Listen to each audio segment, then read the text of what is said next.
On October 21, 2020, a streaming service closed its doors after a mere 7 months.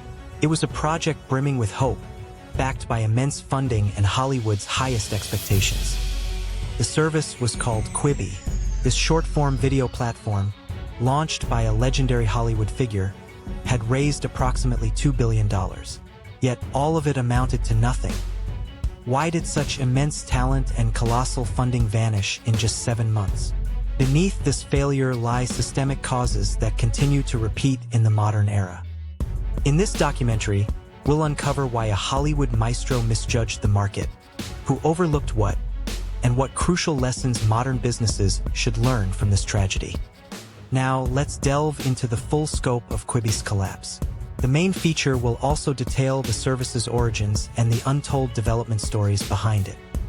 Quibi's founder, Jeffrey Katzenberg, was a living legend in Hollywood.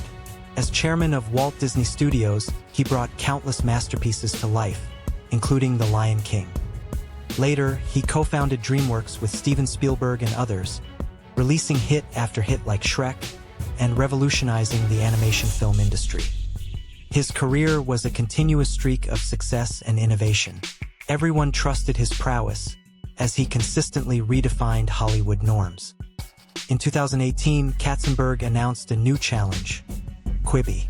Short for Quick Bites, it promised high-quality content designed for brief moments of free time. This vision electrified everyone from major Hollywood studios to big tech companies. Sony, Warner Brothers, Disney, and NBC Universal were among the investors.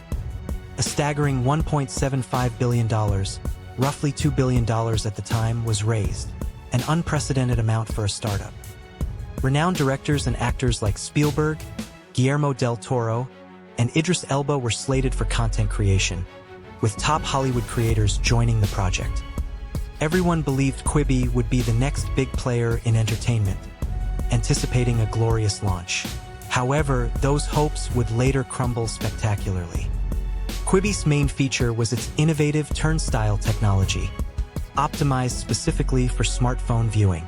It automatically switched to the optimal screen display, regardless of whether the device was held vertically or horizontally. The concept of enjoying high-quality, film-like visuals in a short format was believed to fit perfectly into the busy modern individual's fragmented free time. Episodes, each under 10 minutes, aimed to differentiate Quibi from existing short-form videos like YouTube and TikTok, promising sophisticated narratives by professional creators. Initially, Quibi was planned as a hybrid of a free ad-supported model and a monthly subscription. However, it ultimately launched as a subscription-only service. On April 6, 2020, Quibi launched with great fanfare. Hollywood was convinced this new venture would pioneer the future of entertainment. Immediately after launch, it ranked high on the App Store and Google Play, temporarily boosting download numbers. Up to this point, everything seemed to be going smoothly. However, public enthusiasm was short-lived. Within weeks of launch, users began to abandon the service, and Quibi hit a surprising, sudden break. Why did it lose momentum so quickly? Quibi, in fact, harbored a hidden pitfall from before its launch, unnoticed by most. Quibi's core concept was entertainment for fragmented free time. Yet, this very niche was already dominated by free services like YouTube and TikTok. Users resisted paying a monthly fee for short videos, only about 10 minutes long. With an abundance of free content, there was no compelling reason to choose Quibi. Furthermore, the irony was that Hollywood's lauded high-quality content, when chopped into short segments, actually diminished the immersive storytelling experience. Users weren't looking for movie fragments, but rather engaging short-form content from the start. Quibi fundamentally misjudged this core need. And then, fatally, the pandemic struck the world shortly after the service launched.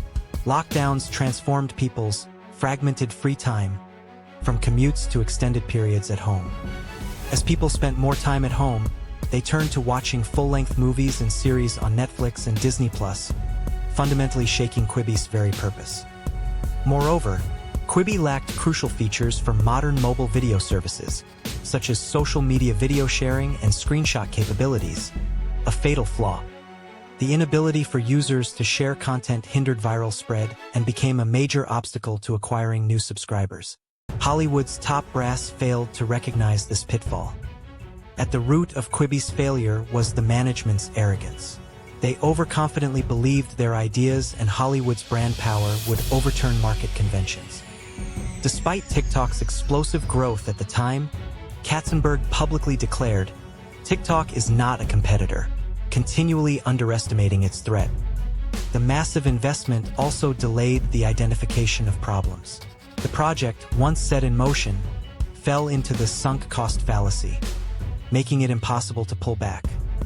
Investors, too, found it difficult to voice dissent in the presence of a proven success like Katzenberg. Excessive trust in the charismatic leader fostered groupthink, clouding objective judgment. Market research was reportedly inadequate. They failed to realize, until the very end, the significant divergence between their idealized user profile and actual user behavior and preferences. Confidence in technological innovation and high-quality content backfired. Modern users sought something simple, accessible, and free to enjoy. The result of failing to deeply understand market trends and user behavior, combined with clinging to past successes, led to this massive failure. Months after launch, Quibi found itself in a dismal state. Subscription numbers stagnated, falling far short of targets. Once the initial free trial period ended, many users churned. The retention rate was astonishingly low. Ad revenues also missed targets, unable to cover the massive production costs. The business rapidly accumulated losses. Further fundraising became difficult. Investors could no longer see a future in Quibi's business model. On October 21, 2020, Quibi finally announced the termination of its service.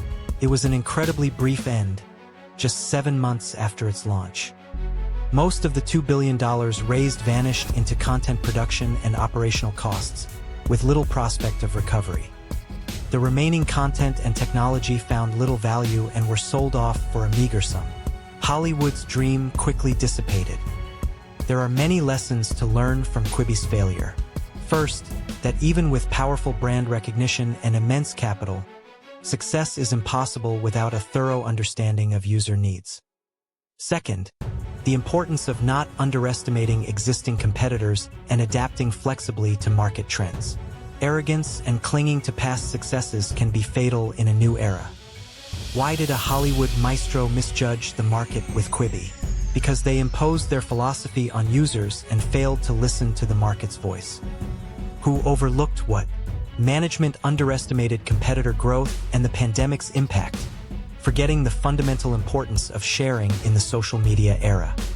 The lesson modern businesses should learn from this tragedy is that sustained success hinges on consistently approaching the market and users with humility, and adapting flexibly without fear of change. Quibi's failure became a crucial modern lesson, demonstrating that innovation alone does not guarantee business success. Users are constantly evolving, and listening to their voices is paramount.